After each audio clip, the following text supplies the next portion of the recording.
हर एक चैप्टर से मैं लेके आया हूं 4 से 5 टॉपिक, बस आपको वो करना है। चैलेंज है मेरा, आपका जो है बोर्ड ऐसा मक्खन की तरह निकलेगा भैया कि आप सोच भी नहीं सकते। समझ में आ रहा है? लेकिन एक बात ध्यान में रखना, इसका फायदा तभी होगा जब आप इसके पहले की स्ट्रैटेजीज वीडियो जो मैंने आपको बताया है, क्योंकि ये जो वीडियो है वो उसका बस एक पार्ट है, बाकी पूरी पिक्चर तो वहां पे है।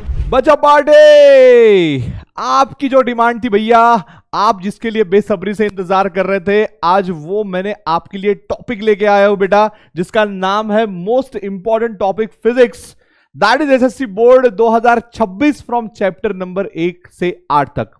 अभी तक मैंने जितने भी स्ट्रैटेजीज आपको दी है उन सब में मैंने एक चीज का जिक्र किया था और वो था इंपॉर्टेंट टॉपिक्स, है ना। जो सबसे पहली स्ट्रैटेजी थी उसमें नहीं किया था, लेकिन जो लेटेस्ट स्ट्रैटेजी है वहां पे मैंने आपको बताया है कि इंपॉर्टेंट टॉपिक्स जो है वो आपको पहले करना है और बात के जो अनइंपॉर्टेंट टॉपिक्स है वो बाद में करना है। तो भैया हर एक चैप्टर से मैं लेके आया हूं 4 से 5 टॉपिक, बस आपको वो करना है। चैलेंज है मेरा, आपका जो है बोर्ड ऐसा मक्खन की तरह निकलेगा भैया कि आप सोच भी नहीं सकते। समझ में आ रहा है? लेकिन एक बात ध्यान में रखना, इसका फायदा तभी होगा जब आप इसके पहले की स्ट्रैटेजीज वीडियो जो मैंने आपको बताया है, क्योंकि ये जो वीडियो है वो उसका बस एक पार्ट है, बाकी पूरी पिक्चर तो वहां पे है। ठीक है, चलो बेटा स्टार्ट करते हैं with the first chapter and the name of the first chapter is rotational dynamics. Yes, rotational dynamics. Rotational dynamics में आपको करना है भैया बैंकिंग ऑफ रोड्स, है ना। बैंकिंग ऑफ रोड, अगर मैं स्ट्रेट अवे शुरुआत से चलूं तो बैंकिंग ऑफ रोड आपको करना है।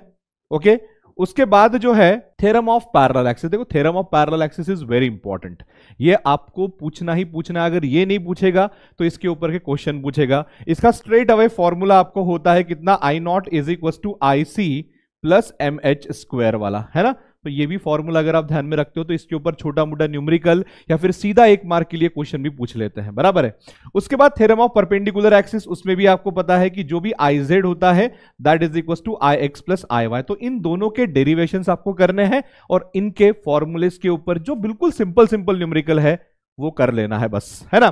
और उसके बाद जो भैया बहुत ही इंपॉर्टेंट है that is what, conservation of angular momentum. कौन सा मोमेंटम भैया? Conservation of angular momentum. यहां पे जो आपको डेरिवेशन है क्या, कि rate of change of angular momentum that is dl by dt जो है वो 0 होगा if torque acting on the object is what, 0, है ना। इसका मतलब ये भी होता है क्या कि I1 omega 1 is equals to I2 omega 2।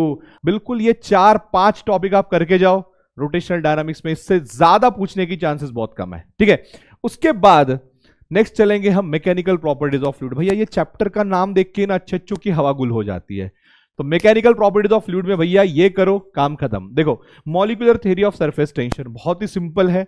एक सिंपल सा डायग्राम है, कंटेनर है, कंटेनर में थोड़ा सा लिक्विड लिया है, बोला है कुछ 3 हमारे पार्टिकल्स है, एक बहुत ऊपर है, एक बीच में, एक नीचे, बस वही वाली सीन है, उसको छाप दो, काम खत्म।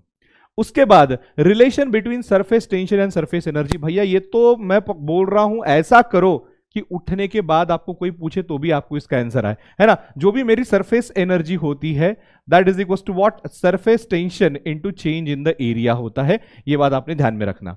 उसके बाद एंगल ऑफ कांटेक्ट का करो, और भैया ये excess pressure inside the liquid drop, इसका डेरिवेशन करके जाओ। इसका डेरिवेशन आने की बहुत ज्यादा चांसेस है और ये one of the important topic भी है। और last but not the least, critical velocity और टर्मिनल वेलोसिटी का डेफिनेशन और उसके फॉर्मूलेज, बस इतना करो भैया। देख रहे हो क्या कर दिया मैंने, है ना। पूरे चैप्टर को 3 से 4 पेजेस में लपेट दिया हो। ठीक है, केटीजी में बस 3 टॉपिक्स, बस 3 टॉपिक भैया। पहला कौन सा, derivation for the pressure exerted by the ideal gas, जो पहले ही 1-2 पन्नों में मिलेगा। उसके बाद Mayer's relation, Cp minus Cv is equal to R, ये करके जाना है ना। ये बहुत ही इंपॉर्टेंट है, इसको करके जाना है। Cp minus Cv is equal to R कर देगा। आणि शेवटचा आहे फेरीज ब्लॅक बॉडी, है ना। परफेक्टली ब्लॅक बॉडी आपण काय असते आणि त्याचं एक एक्झाम्पल म्हणून फेरीज ब्लॅक बॉडी जे आहे हे व्यवस्थित करून जायचं बाळ, है ना। तो केटीजी में भैया सिर्फ 3 टॉपिक, पहले 3 टॉपिक करो, बाकी के बाद में करो।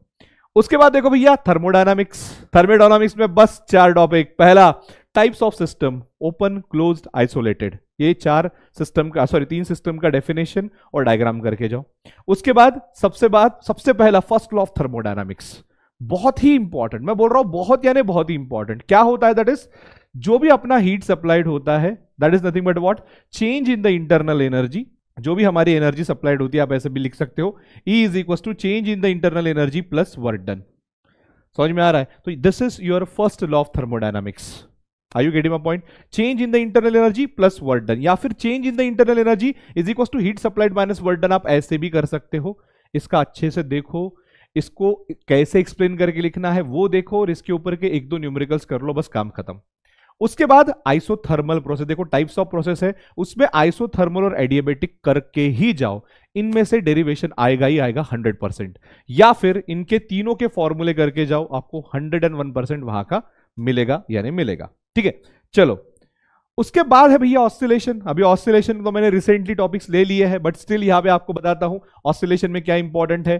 डिफरेंशियल इक्वेशन ऑफ लीनियर और एंगुलर एसएचएम। देखो ये जो लिखवा के दे रहा हूं, क्या d2x upon dt square plus omega square x is equal to 0, this is the differential equation of what, linear SHM. ऐसे ही एंगुलर का है, वो भी करके जाओ। डायरेक्टली आपको पूछते हैं कि लिखो, डिराइव के लिए यूजुअली बोलते नहीं है, लेकिन लिखो डायरेक्टली बोलते हैं। उसके बाद expression for velocity and displacement है ना। वेलोसिटी का formula v is equal to plus minus omega under root of a square minus x square वाला फॉर्मूला आप डिराइव करके जाओगे, है ना। कैसे करते हैं? और x is equal to a sine omega t plus alpha, ये वाला फॉर्मूला भी आपको डिराइव करने की प्रैक्टिस करनी है from the differential equation of linear SHM. ये करके जाओ भैया। ऑसिलेशन में इसके पूछने के चांसेस बहुत ज्यादा होते हैं, तो पहले ये इंपॉर्टेंट है, इसको अच्छे से करो। उसके बाद भैया एकदम 7 स्टार। भैया जी इधर ध्यान दो, 7 स्टार भैया जी। क्यों भैया जी? क्योंकि भैया कंपोजिशन ऑफ एसएचएम कर लिए तो तुमको स्टेशनरी वेव का भी डेरिवेशन अच्छे से आएगा, बीट्स का भी अच्छे से आएगा, इंटरफेरेंस का भी अच्छे से आएगा। क्या ही बोलूं मैं, इसके इतने फायदे हैं, है ना। जैसे फॉर एग्जांपल क्या ही बोलूं, एक जड़ी बूटी होती है जिसके अनेक फायदे होते हैं, बस उसके भी वैसे ही फायदे हैं। समझ में आ रहा है? और आखिर में क्या है बच्चा party, that is energy of A particle in SHM. तो ये 4 टॉपिक आपको यहां पे करके जाने हैं। बात करते हैं सुपरपोजिशन ऑफ वेव्स की। वहां पे देखो प्रॉपर्टीज करके जाने हैं प्रोग्रेसिव और स्टेशनरी वेव्स की, है ना। उसके बाद derivation for node and anti node, ये बड़ा इंपॉर्टेंट है, आपको आता है। या तो आपको डेरिवेशन पूछेगा, या तो आपको एक छोटा मोटा न्यूमेरिकल पूछ लेगा। तो ये जितने भी टॉपिक्स में बता रहा हूं उसके फॉर्मूले और थ्योरी पहले इसको निपटाओ, बाद में दूसरे निपटाने का। Harmonics and overtone again important. Laws of vibrating string and beats. Harmonics and overtones में आपको 3 चीजें हैं, है ना। पहला, pipe closed at one end, दूसरा pipe open at both the end, और तीसरा वाइब्रेटिंग स्ट्रिंग, है ना। तो उसमें से लॉज ऑफ वाइब्रेटिंग स्ट्रिंग भी करके जाना, that is enough. Last but not the least is the wave optics, है ना। Wave optics, sorry, yes, not the last, second last, sorry. Wave optics is the second last one. यहां पे आपको Huygens की wave theory करनी है, उसके basis पे रिफ्लेक्शन और रिफ्रैक्शन का हमारे पास डेरिवेशन है वो करना है। यंग्स डबल स्लिट एक्सपेरिमेंट और डाइफ्रैक्शन, इतने टॉपिक करने हैं। अब देखो मैं यंग्स डबल स्लिट बोल रहा हूं तो उसका डेरिवेशन करने का, डाइफ्रैक्शन बोल रहा हूं तो डेरिवेशन कंसेप्ट दोनों। इसके बाद reflection refraction diagram definition derivation दोनों।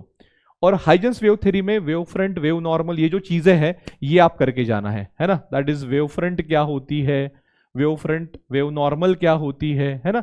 ये चीजें जो है आप करके जाओगे। I hope this is clear. And last but not the least is the electrostatics. भैया electric field near infinitely long straight wire 2 से 3 बार आ चुका है, उसको अच्छे से करो। एक्सप्रेशन फॉर पोटेंशियल एनर्जी जो आपका V is equal to 1/4, not V, sorry, U होता है यहाँ पे पोटेंशियल एनर्जी, ठीक है। U is equal to 1/4 pi epsilon naught, है ना। Capital Q small q upon R, ये वाला जो फॉर्मूला होता है उसका डेरिवेशन अच्छे से करो।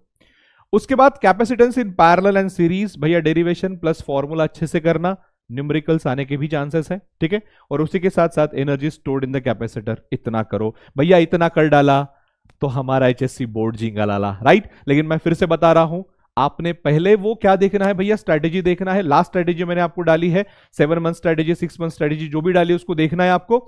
और उसके बाद ये टॉपिक्स देखो, ये टॉपिक्स को अलाइन करो हमारे वो स्ट्रैटेजी के साथ, डेफिनेटली रिजल्ट आपका आएगा। और इसमें सबसे ज्यादा जो खुशी होगी भैया वो आपके पेरेंट्स के बाद PW को होगी। और मैं चाहूंगा कि आप अगले साल हमको मिलने के लिए बिल्कुल हमारे सेलिब्रेशन में आओ और झिंगा लाला हो जाओ।